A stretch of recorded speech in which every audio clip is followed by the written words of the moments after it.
നാണിച്ചു പോകണ ചേലിൽ കല്യാണ പെണ്ണൊരുങ്ങും നാളിത് പതിവിലേറെ പുതുമയോടെ അതിഥിയായി വരുമൊരാൾ അതിഥിയായി വരുമൊരാൾ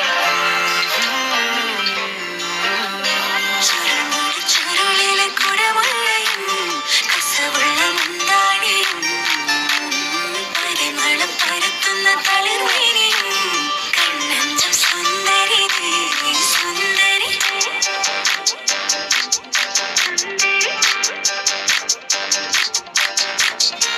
ആഘോഷത്തില് ആളുകൾ ചിത്തിരി ഒത്തൊരുമിച്ച് സ്വരപത്ത് പറഞ്ഞ് രസിച്ച് പല അത്തര ധരിച്ച് വിരാജിച്ച് ഏനാന്തത്തിലെ കുട്ടികൾ ചുറ്റിലും കുത്തിമറിഞ്ഞ് നടുപന്തലിലോടി നടന്ന് ചിലർ കൊന്നലതുമുന്നേ നാരി പുതുനാരി നാണം കൊണ്ട് കുണുങ്ങി ചാടി കാഞ്ചിപുരം